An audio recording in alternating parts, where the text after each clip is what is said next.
گرمی ماشاءاللہ پڑنا شروع ہو گئی. ایسا ہی ہے نا, رمضان اور گرمی ایسا لگ رہا ہے کہ اللہ میاں نے گرمی لا کے بتا دیا کہ اس دفعہ رمضان تمہیں کیا دے گا, ٹینشن دے گا. حضرت جابر بن عبداللہ تھے یا معاذ بن جبل, غالباً جابر بن عبداللہ رضی اللہ عنہ, ان کی جب موت کا وقت آئی, یہ واقعہ میں کیوں سنا رہا ہوں, ایک اہم بات سمجھانے کے لیے. ان کی جب موت کا وقت آیا نا تو وہ رونے لگے. لوگ سمجھے کہ شاید موت سے ڈر گئے ہیں. پوچھا کہ آپ کیوں رو رہے ہیں؟ کہنے لگے میں خدا کی قسم موت کے ڈر سے نہیں رو رہا. مجھے رونا اس بات پہ آ رہا ہے کہ میں اللہ کو خوش کرنے کے لیے, اللہ کو راضی کرنے کے لیے گرمیوں میں روزے رکھا کرتا تھا, شدید پیاس برداشت کرتا تھا. کس کے لیے؟ اللہ کے لیے. شدید بھوک برداشت کرتا تھا. یہ لذت مجھ سے ہمیشہ کے لیے چھوٹ رہی ہے, کیونکہ آگے تو جنت ہے. جنت میں تو اللہ ہمارا اکرام کرے گا, ہم تو اللہ کے لیے کچھ نہیں کریں گے جنت میں. یہ واقعہ میں نے کیوں سنایا؟ دیکھو, جب کوئی کام کرنا ہی ہوتا ہے تو اس کو پینلٹی سمجھنے کے بجائے, جرمانہ سمجھنے کے بجائے اس کام کو انجوائے کرنا شروع کر دو. صوفیہ کرام کے ہاں جو ہے نا, صوفیہ کرام جو بھی لوگوں کے دلوں پہ محنت کرتے ہیں, جتنے بزرگان دین گزرے ہیں, ان کے ہاں اصلاح کے 2 طریقے رائج ہیں. آج بھی میڈیکل سائنس میں نا باڈی کو ٹھیک کرنے کے 2 طریقے ہیں. ایک طریقہ کہا جاتا ہے علاج بالضد. علاج بالضد کا مطلب ہے جو بیماری ہے اس کے خلاف دوا کھلائی جائے, ان جراثیم کو مارنے والی میڈیسن کھلائی جائے, جس کو اینٹی بائیوٹک کہا جاتا ہے. آپ میں جو جرمز پھیل رہے ہیں, آپ نے ایسا زہر جسم میں داخل کیا, اس زہر نے ان جراثیم کو مار دیا, فائٹ کی اور اس کو بولے نا کیا ہو گیا, ختم کر دیا. ایک طریقہ یہ ہوتا ہے. ایک طریقہ علاج بالمثل جو عام طور پہ ہومیوپیتھک میں چل رہا ہوتا ہے. یہ جو ویکسین ہے یہ کیا ہے, وہی جراثیم آپ کی باڈی میں داخل کیے جائیں جو آپ کو بیمار کرتے ہیں. اس کا فائدہ کیا ہوتا ہے کہ جب وہ مردہ جراثیم آپ کی باڈی میں داخل کیے جاتے ہیں تو آپ کی باڈی کے جراثیم اس سے لڑنے کے لیے تیار ہو جاتے ہیں. ان کو کیا پتا کہ یہ زندہ ہیں کہ مردہ ہیں. مردہ نہیں بھی ہوتے تو بڑے ادھموئے ہوئے ہوتے ہیں نا. جیسے آپ نے اپنے بیٹے کی فائٹ کرائی کسی کمزور سے, محلے کے کمزور لڑکے کے ساتھ, بچہ جیت گیا, آہستہ آہستہ اس میں کانفیڈنس پیدا ہونا شروع ہوا. پہلی دفعہ ہی لڑائی ایسے طاقتور سے کرا دی اور اس نے کوٹ دیا پکڑ کے, بچہ زندگی بھر کسی سے لڑنے کے قابل بولو نہیں رہے گا نا. شروع میں کمزوروں سے لڑائی کروائی جائے, پھر آہستہ آہستہ وہ بڑے بڑوں سے لڑنے کے قابل ہو جاتا ہے. تو علاج کا ایک طریقہ باڈی میں یہ ہوتا ہے جس کو علاج بالمثل کہا جاتا ہے, کہ آپ نے جو وہی جراثیم داخل کر دی, جیسے ویکسین ہے نا کووڈ کی, کورونا کی ویکسین, تو آپ کی باڈی ان جراثیم سے لڑ کے اور آپ کا سسٹم اتنا مضبوط ہو جاتا ہے کہ اب اگر کسی جرمز نے یا وائرس نے حملہ کیا تو آپ کی باڈی خود اس سے حملہ کر لیتی ہے. تو وہی چیز داخل کی جا رہی ہے باڈی میں. کیا خیال ہے بھائی؟ تو اہل اللہ جب علاج کرتے ہیں نا دلوں کا, کہ آپ سے گناہ چھوٹ جائیں, آپ کے دل میں آپ شریعت کے فرائض و واجبات پورے کرنا شروع کر دیں, تو اس کا ایک طریقہ یہ ہوتا ہے کہ آپ کے دل میں اللہ کا خوف پیدا کیا جائے, جہنم سے ڈرایا جائے, آگ سے ڈرایا جائے, بتایا جائے کہ اس پر کیا کیا سزائیں ہیں. اس سے یہ ہوتا ہے کہ جب آپ گناہ کے قریب جاتے ہیں آپ کانپنے لگتے ہیں, خوف طاری ہو جاتا ہے آپ کے اوپر. جب آپ رمضان کا روزہ چھوڑنے لگیں گے آپ پر خوف طاری ہو جائے گا. اس سے آپ گناہ سے بچ تو جائیں گے, شریعت کے حکم کو پورا تو کر لیں گے, لیکن حکم پورا کرنے میں مزہ بولیں نہیں آئے گا.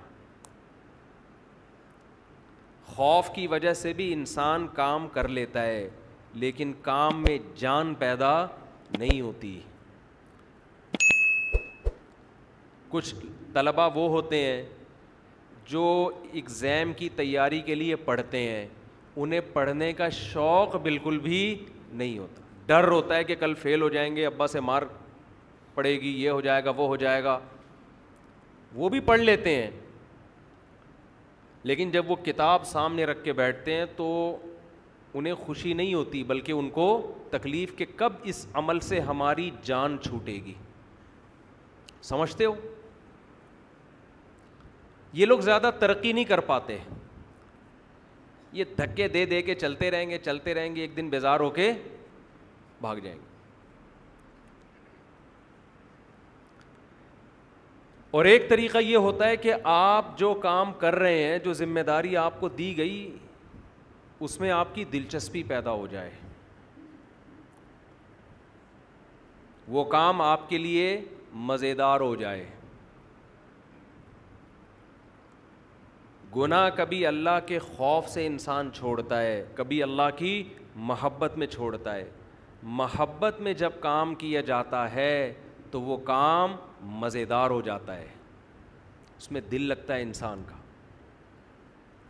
حضرت جابر بن عبداللہ جو رو رہے ہیں موت کے وقت کہ میں جو گرمیوں میں شدید پیاس برداشت کیا کرتا تھا وہ لذت آج مجھ سے چھوٹ رہی ہے. بتاؤ شدید پیاس لذت کی چیز ہے یا ٹینشن کی چیز ہے؟ ٹینشن کی چیز ہے. لیکن اس ٹینشن کے چھوٹنے پر جابر بن عبداللہ رضی اللہ عنہ کو ٹینشن ہونے, اس ٹینشن کے چھوٹنے پر ان کو ٹینشن ہو رہی ہے. کیوں؟ جس کے لیے ٹینشن برداشت کر رہے ہیں اس ذات سے محبت ہے. انسان کو جب کسی سے محبت ہوتی ہے تو اس کی نظر میں محبوب کو خوش کرنا دنیا کی سب سے بڑی لذت بن جاتی ہے. تو رمضان کے روزے آپ پہ فرض ہیں, وہ رکھنے ہیں, چاہو ٹینشن سے رکھ لو, چاہو اللہ کی محبت میں رکھ لو. میں پشاور میں تھا, ہمارے ایک دوست پٹھان تھے, بوڑھے. بعض دفعہ لوگ اتنے اخلاص سے بات کہتے ہیں کہ وہ 2-3 گھنٹوں کی تقریر ایک طرف اور 2 جملے ایک طرف, ان 2 جملوں سے ایسی موٹیویشن ملتی ہے کہ 1-2 گھنٹوں کی تقریروں سے وہ موٹیویشن نہیں ملتی. آپ کو پتہ ہے ہم جب کسی محفل میں ہوں اور شادیوں کی بات نہ ہو تو ایسا ہوتا ہے نہیں. اب تک کی رپورٹ کے مطابق اس طرح کبھی میری معلومات کی حد تک ایسا ہوا نہیں. تو وہاں بھی یہی بات موضوع, میں خود نہیں چھیڑ رہا ہوتا تو دوسرے چھیڑ دیتے ہیں. تو پشاور میں ہماری دعوت تھی, وہ بوڑھے پٹھان تھے, بڑا انہوں نے ہمارا اکرام کیا, تھے بھی بڑے مالدار. تو ویسے ہی کسی نے موضوع چھیڑ دیا دوسری شادی کا. تو ہم نے بھی ان بوڑھے جو پٹھان تھے نا, بزرگ ٹائپ کے, ان سے ہم نے کہا کہ چھیڑنے کے لیے کہ آپ بھی کر لیں, اللہ نے آپ کو اتنا مال دیا ہے, اور تھے بھی بوڑھے ہو کے بھی بڑے فٹ فاٹ تھے وہ. تو کسی نے کہہ دیا کہ بھائی اللہ نے اس کام میں بڑی لذت رکھی ہے شادیوں میں, ایسی بات چل پڑی نا. کسی نے کہا کہ نہیں جی لذت جو ہے وہ بکرا کھانے میں, کسی نے کہا جو مرغے پھوڑنے میں, ہر آدمی کے اپنے مزے ہیں. کسی نے کہا کہ جی انڈیا پاکستان کا میچ دیکھنے میں. وہ بزرگ نے بڑی زبردست بات کی, مجھے کہنے لگے مولوی صاحب لذت اللہ نے صرف 2 چیزوں میں رکھی ہے. لذت اللہ نے صرف, بولو, 2 چیزوں, ایک اپنی راہ میں لڑنے میں اور ایک روزہ افطار کرنے میں.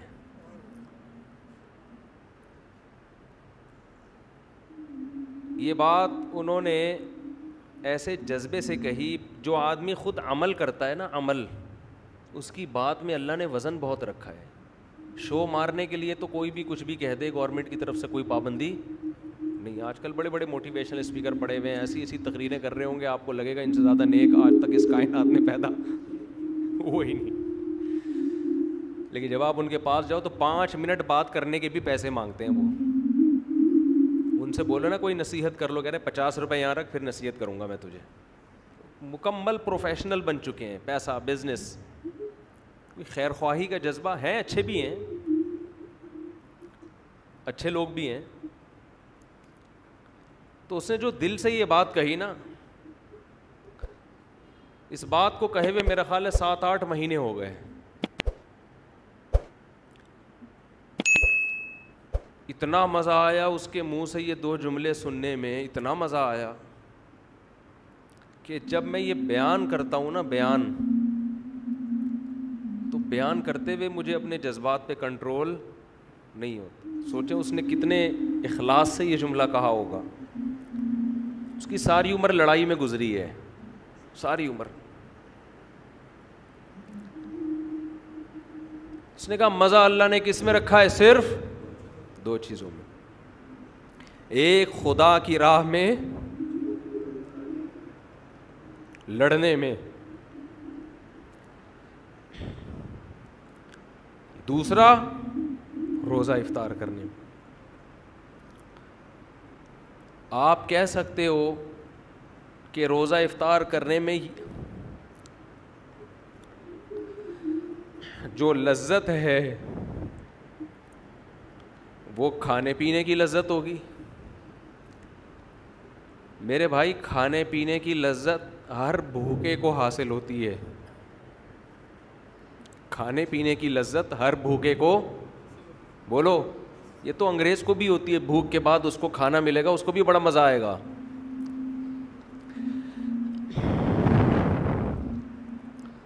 پیاس کے بعد پانی کی لذت ہندو کو بھی حاصل ہوتی ہے.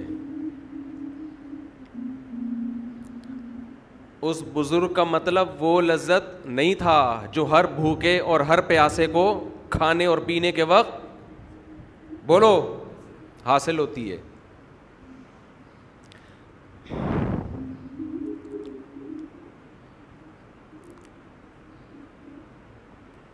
یہ جو روزے دار کو افطاری کے وقت لذت حاصل ہوتی ہے,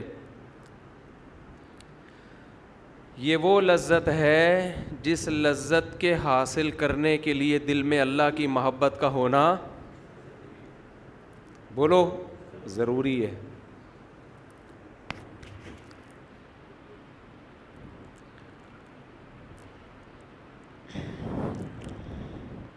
انسان کو یہ احساس ہوتا ہے افطاری کے وقت,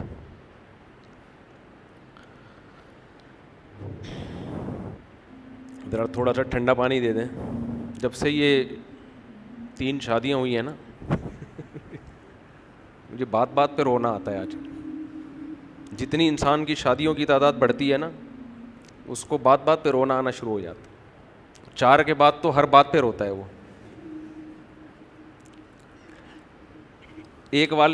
کسی نے کہی, میں نے سنا کہ وہ ایک آدمی کی 40 سال عمر ہو گئی, اب تک شادی نہیں ہوئی. کسی نے کہا کیوں نہیں ہوئی؟ کہہ رہے ہیں اس کو کسی بزرگ کی دعا لگی ہے. وہ دعا کیا لگی ہے؟ کسی بزرگ کی اس نے خدمت کی تھی, انہوں نے دعا دی تھی اللہ کرے تو ہمیشہ خوش رہے. اس کے بعد 40 سال ہو گئے. یہ موضوع ایسا جذباتی شروع ہو گیا, اس کو ہم نے بھی چینج کرنا ہے.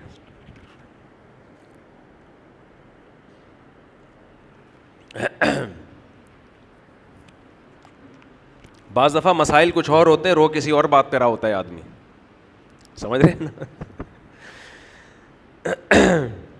خیر کیا بات کر رہا تھا میں, تو میں عرض کر رہا تھا کہ جو افطاری کے وقت لذت ہے نا, لذت, یہ بھوک اور پیاس ختم کرنے کی لذت نہیں ہوتی. یہ اس بات کی لذت ہوتی ہے کہ آج ساری دنیا پیدا کرنے والے کو بھول چکی ہے. دنیا میں ہر شخص نے ہر ایک کو یاد رکھا ہے, نہیں یاد رکھا تو کس کو؟ پیدا کرنے والے کو. آج شادیوں میں مکس گیدرنگ ہوتی ہے نا, آپ ان سے کہیں سیپریٹ انتظام کر لو, لڑکیوں کو ادھر کر لو, مردوں کو ادھر کر لو, درمیان میں ایک چادر کھینچ لو, کیا جا رہا ہے؟ کچھ اس میں پیسے لگتے ہیں زیادہ ہے بھائی, لیکن ایسے مذاق اڑائیں گے آپ کا, ایسے بات کریں گے, ابے یہ مولویوں نے اتنا مشکل بنا دیا, ابے کیا ہو گیا یار. آپ کی نظر میں ہر قانون کی ویلیو ہے. حکومت نے لا بنایا 10 بجے ہال بند ہو جائیں گے, آپ 10 بجے بتیا بجھاتے پھر رہے ہو. آپ اپنے باپ کو ناراض نہیں دیکھ سکتے شادی میں, اپنے بھائی کو ناراض نہیں دیکھ سکتے. لڑکی والے ہو تو لڑکے والوں کو ناراض نہیں ہونے دو گے, لڑکے والے ہو تو لڑکی والوں کو ناراض نہیں ہونے دو گے. جس خدا نے بنایا ہے, جو پیدا کرنے والا ہے, جس نے یہ نعمتیں دی ہیں, وہ آپ کو دعوت کرنے سے منع بھی نہیں کر رہا. وہ یہ بھی نہیں کہہ رہا کہ آپ نے یہ کھانا ہے یہ نہیں کھانا, سب چیزیں حلال کر دی اس نے اس دعوت میں. وہ صرف اتنا کہہ رہا ہے کہ کیا کر دو, بیچ میں پارٹیشن کر دو. لیکن آپ کے جو نہیں رینگتی, آپ ٹس سے مس ہونے کے لیے تیار نہیں ہو. اتنی سی بات وہ کہہ رہا ہے کہ بھائی درمیان میں کیا کر دو, پارٹیشن کر دو. آپ کہہ رہے ہو نہیں کریں گے. مجھے ایسے موقع پہ شعیب علیہ السلام کا کلام یاد آتا ہے. شعیب علیہ السلام نے جب اپنی قوم کو سمجھایا نا خدا کی نافرمانی چھوڑو, تو قوم جواب میں کیا کہتی ہے کہ لولا رہتک لرجمناک, تو ہمارے خاندان کا آدمی ہے, ہماری قوم کا آدمی ہے, ہماری زبان ہی ہے تیری, قوم بھی ایک ہے, اس وجہ سے ہم نے تجھے چھوڑا ہوا ہے. ہماری قوم کا نہ ہوتا مار دیتے تجھے جان سے. شعیب علیہ السلام نے کیا کہا, ارہتی اعز علیکم من اللہ, اے میری قوم میں تمہیں خدا سے ڈرا رہا ہوں, باتیں خدا کی کر رہا ہوں. تمہاری نظر میں قومی تعلق یہ خدا سے بھی بڑھ کر ہے. مجھے اگر تم نے چھوڑا ہوا ہے تو قوم کی وجہ سے چھوڑا ہوا ہے. وَاتَّخَذْتُمُوهُ وَرَاءَكُمْ ظِهْرِيًّا, اور خدا کو اٹھا کے تم نے پیٹھ کے پیچھے پھینک دیا ہے. ایسا نظر انداز کیا ہے گاڈ کو, اللہ کو, خدا کو, کہ پشت کے پیچھے اس کی کوئی ویلیو ہی نہیں ہے. میں تم کو بات کر رہا ہوں خدا خدا خدا خدا, آرڈر اللہ کا آرڈر. اللہ تمہاری ڈکشنری میں ہے ہی نہیں. مجھے چھوڑا ہوا ہے تو کیوں؟ قوم کی وجہ سے. اگر کہہ دیتے کہ اے شعیب ہم تو چونکہ نام خدا کا لیتا ہے اس لیے ہم تیری رعایت کر رہے ہیں, قوم بھی ہے لیکن ساتھ میں نام تو اللہ کا لے رہا ہے اس لیے ہم تجھے کچھ نہیں کہہ رہے, تو خوشی ہوتی مجھے. اس اللہ کا تمہاری ڈکشنری میں کوئی تذکرہ ہے ہی نہیں. آج شادی بیاہ میں دیکھ لینا, ہر جگہ یہی ہو رہا ہے. جہاں اللہ کی بات خواتین کو بتاؤ بھائی اسلام میں عورت کے لیے حیا پسندیدہ ہے. میں نے بیان کیا تھا نا کہ خواتین موٹر سائیکل پر مردوں کی طرح نہ بیٹھیں, تھوڑا سمٹ کے بیٹھیں. یہ ٹھیک ہے چادر کے الجھنے کا خطرہ ہوتا ہے بائکوں میں, تو سمٹ کے بیٹھیں. ابھی ایک برقع آ گیا کسی خاتون کا, بھائی سمٹ کے بیٹھیں, کپڑے کو لپیٹ کے بیٹھیں, تاکہ اور چین کور بھی لگائیں بائکوں میں تاکہ یہ نوبت نہ آئے. اتنا مذاق اڑایا. اسلام حیا کو پروموٹ کرتا ہے, حیا کو. حیا کس میں زیادہ ہے؟ دیکھنے میں کس میں حیا زیادہ نظر آ رہی ہے؟ مردوں کی طرح بیٹھنے میں, یہ خواتین عورتوں کی طرح بیٹھیں, حیا کس میں نظر آ رہی ہے؟ مگر حیا آج ڈکشنری سے, کیونکہ اللہ چاہتا ہے نا, شرم اور حیا کس کا حکم ہے؟ اللہ کو. تو اس کو کوئی اس پہ جو نہیں رینگتی. مثالیں دی جاتی ہیں جو اونٹ میں صحابیات ایسے بیٹھا کرتی تھیں. اونٹ میں تو ایسے بیٹھنا ممکن نہیں تھا, دونوں پاؤں ایک طرف کر کے. آج بھی ہم نے علماء بزرگوں کو دیکھا ہے کہ وہ اپنی خواتین کو دونوں پاؤں ایک طرف کر کے بٹھاتے ہیں. اس میں حیا زیادہ ہے. لیکن افسوس ہمارے دیندار طبقہ بھی حیا کے معاملے میں آزاد. قرآن حیا کی تعریف کر رہا ہے کہ موسیٰ علیہ السلام کے پاس جب 2 لڑکیاں آئیں ان کو بلانے کے لیے, فجاءت احداہما تمشی علی استحیاء, قرآن کہہ رہا ہے ان میں ایک لڑکی آئی حیا کے ساتھ چلتی ہوئی. سینہ تان کے چلنا عورت کے لیے بیچ روڈ پہ چلنا, یہ ادا اللہ کو پسند بولو نہیں ہے. آپ عورت کی آزادی کے نام پہ بے حیائی پھیلا دو, آپ کی مرضی ہے. پیدا کرنے والا اس عمل سے خوش بولو نہیں ہوگا. آپ اپنی ڈکشنری سے اللہ کو نکال دو, پھر جو چاہے کرو. ایک صاحب مجھے ایک یورپ کے ایک کنٹری کے بارے میں بتانے لگے کہ وہاں آزادی بہت ہے, بہت آزادی ہے, ہر ایک کے حقوق ہیں, جو چاہے کرو, کتنے اچھے ہیں. میں نے کہا آپ کی اور میری نظر میں بہت اچھے ہیں, اللہ کی نظر میں بالکل بھی اچھے نہیں ہیں.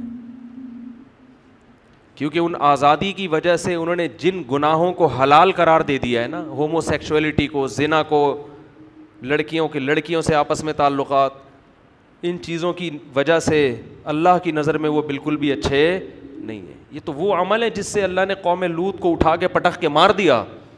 جس قوم نے اپنی ڈکشنری سے گاڈ کو نکال دیا, خالق کو, خدا کو نکال دیا, وہ میری اور آپ کی نظر میں بہت اچھا ہے, بنانے والے کی نظر میں اچھا نہیں ہے. بنانے والا نہیں پسند کرتا اس کو. تو مت تعریفیں کیا کرو ایسی قوموں کی جنہوں نے خدا کو وراکم ظہریہ, اپنی پشت کے پیچھے پھینک دیا ہے. اور اگر تعریف کیا کرو پھر دعا کرو تمہارے بچے بھی ایسے بن جائیں, تمہارے بچے بھی ایسے بن جائیں. ان ملکوں میں جائیں, ان کو اتنی آزادی ملے کہ وہ بھی لڑکوں سے بدفعلی کریں, اور جب آپ انگلی اٹھاؤ تو بولے کہ یہ ہیومن رائٹس ہیں. اپنے بچوں کو ایسا بنانا چاہتے ہو تو اس کلچر کی صبح و شام تعریفیں کیا کرو. بولے بہت اچھے, ماشاء اللہ, ویل ڈن بیٹا, آزاد ہے, کوئی روک ٹوک نہیں ہے.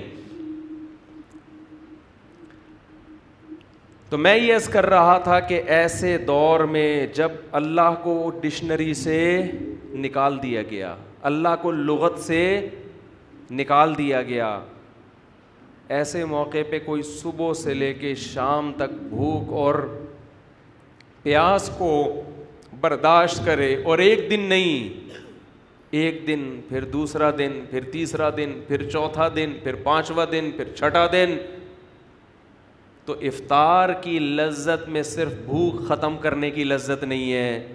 اصل لذت یہ ہے کہ جس خدا کے لیے صبح سے شام تک قربانی دی, وہ خدا ہماری اس افطاری پر بھی ہم سے خوش ہو رہا ہے.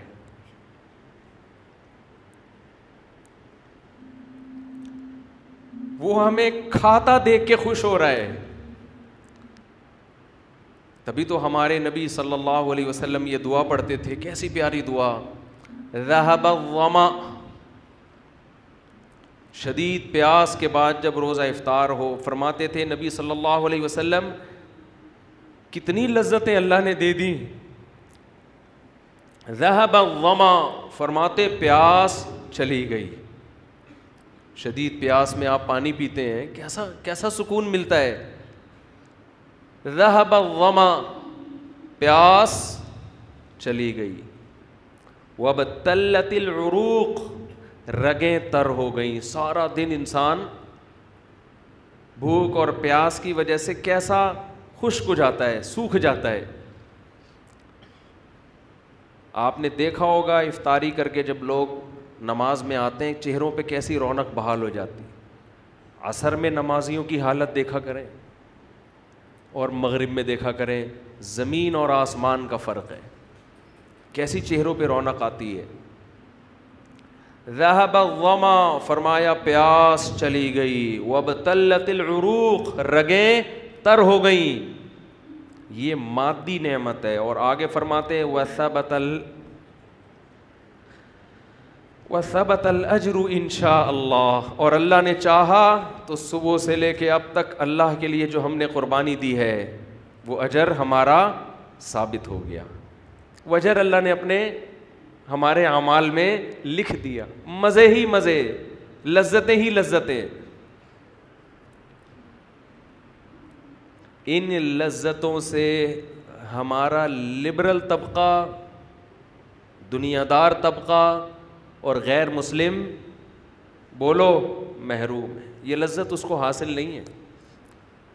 وہ بھی بھوکے رہتے ہیں ڈائٹنگ کرنے کے لیے, کولیسٹرول ختم کرنے کے لیے. ان کو ان کے ٹرینر نے کہا ہوتا ہے کہ ایک ٹائم کے کھانے کا ناغہ کر دو. اس بھوک کے بعد جب وہ کھاتے ہیں ان کو وہ لذت محسوس نہیں ہوتی جو ہمیں افطاری کے وقت محسوس ہوتی ہے.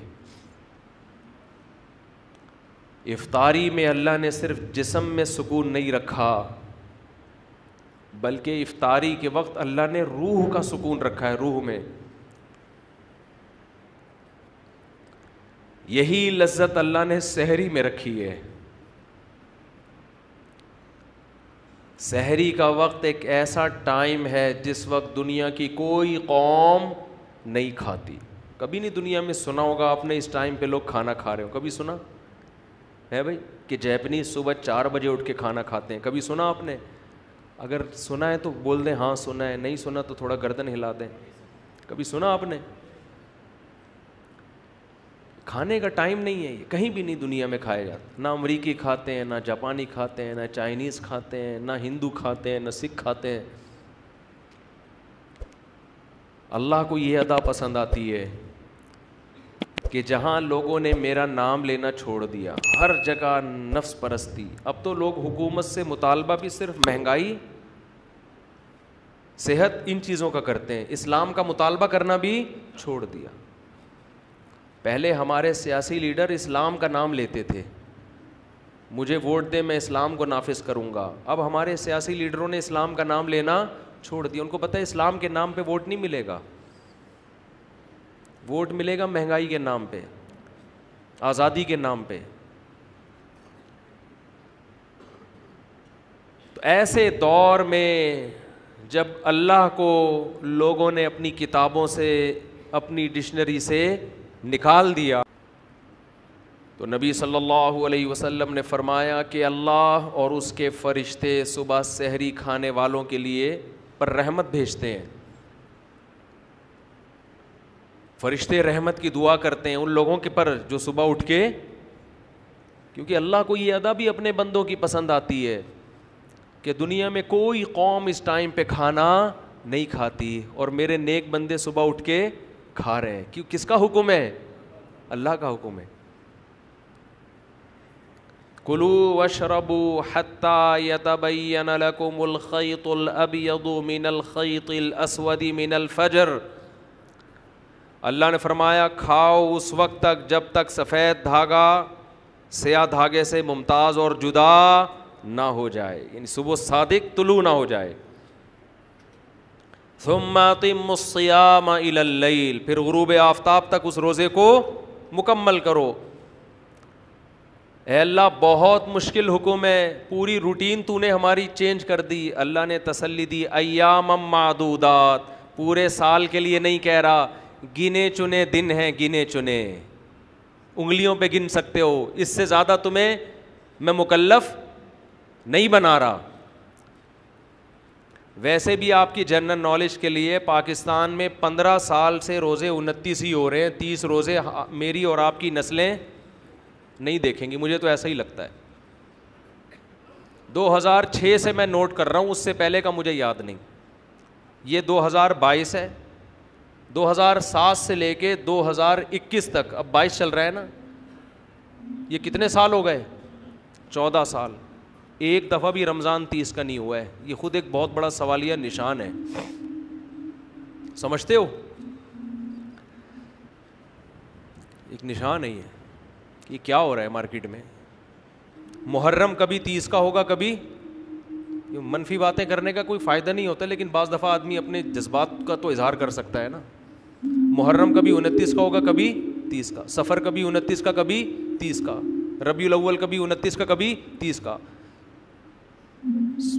14-15 سال ہو گئے, رمضان 30 کا ہو کے نہیں دے رہا. ماہر فلکیات بعض دفعہ کہہ دیتے ہیں کہ ناممکن ہے کہ 29 ہوں, ہاں ناممکن ہے کہ 29 کو چاند نظر آئے, پھر بھی 29 ہی کا ہوتا ہے. الحمدللہ یہ ایک نشان ہے سوالیہ ہلال کمیٹی پر, سمجھ رہے ہو؟ بہت بڑا سوال ہے یہ کہ مارکیٹ میں ہو کیا رہا ہے. تو میں ایک پروگرام ریکارڈ کروانا تھا میں نے 30 نا, تو میں 29 کے بعد میں نے کہا بس وہ پورے رمضان چلے گا نا, تو انہوں نے کہا 30 اگر 30 ہو گئے, میں نے کہا کسی کا باپ بھی پاکستان میں 30 روزے نہیں کر سکتا, تو 29 ہی ہوں گے. ٹھیک ہے, معذرت کے ساتھ ایسی گندی گندی باتیں بھی بعض دفعہ انسان کر لیتا ہے, لیکن یہ ہے ایک بڑا مسئلہ ہے یہ.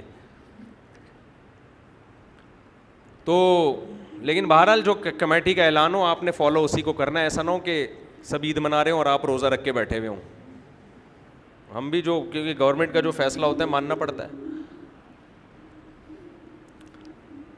بنے کیوں کر جو ہو سب کار الٹا, ہم الٹے بات الٹی یار الٹا. خیر کہاں اچھی باتیں چل رہی تھیں, پھر یہ بیچ میں کچھ باتیں غلط آ گئی. بس جلدی سے سمیٹ کے ختم کرتا ہوں, بس 2 منٹ میں ختم کرتا ہوں. رمضان کے حوالے سے بات تو رمضان کی چل رہی تھی نا. تو میرے بھائی روزہ رکھو پابندی کے ساتھ, اسے جرمانہ سمجھ کے مت رکھو, پینلٹی سمجھ کے مت رکھو. اللہ کی محبت پیدا کرو اپنے اندر, اللہ کی محبت میں بھوکا پیاسا رہنا سیکھو. اور میں تو کہتا ہوں نفلی روزے بھی رکھا کرو, کچھ نفلی بھی رکھا کرو. غنیمت ہے, فرض رکھ لیں بڑی بات ہے, لیکن نفلی کا بھی عادی بناؤ. اور یہ خوب سمجھ لو روزہ رکھنے سے کبھی آپ کی صحت خراب نہیں ہوگی. آج دنیا میں سارے مسائل ہی کھانے پینے کی وجہ سے پیدا ہوئے ہیں, کھانے پینے کی وجہ سے پیدا ہوئے ہیں. اور بہت زیادہ ڈاکٹروں کو بھی فری نہ کرایا کرو. ویسے تو ڈاکٹر بھی کہتے ہیں روزہ رکھنے سے صحت اچھی ہوتی ہے, لیکن بعض ڈاکٹر کہتے ہیں ایکچولی یہ ہوتا ہے, ایکچولی ٹھوپی ڈرامے چھوڑ دو. ہمیشہ سے صدیوں سے مسلمان روزے رکھتے آئے ہیں, فائدہ ہوگا نقصان نہیں ہوگا. سب سے بڑی بات یہ کہ آپ کی قوت ارادی مضبوط ہوگی. دیکھو انگریزوں میں ہر وقت کھانے کا دستور ہے, وہ پیٹ بھر کے تمیز سے نہیں کھاتے ہیں. وہ گھر سے نکلیں گے کیک رس تھوڑا سا جو بھی ان کا کیک رس, تو ہمارا والا تو وہ ہضم بھی نہیں کر سکتے, ان کا جو بھی کیک رس ہوتا ہے. پھر آفس میں گئے کچھ نہ کچھ, پھر وہاں سے نکلے تھوڑا سا کچھ, 24 گھنٹے جگالی. میں نے دیکھا ہے آج ہمارے جو مذہب سے دور, اول تو مذہبی لوگ تو طبیعت سے پھوڑ رہے ہیں, وہ تو 11ویں کے نام پہ, تیجے کے نام پہ, 40ویں, مذہب نام ہی توند بھرنے کا بن گیا ہے. مذہب کے نام پہ ربیع الاول میں حلوے الگ چلیں گے, محرم کے حلیم الگ چلیں گے, اور ابا کے تیجا 40واں برسی, پھر یہ وہ کھاؤ خود پیٹ دیگ بن چکے ہیں.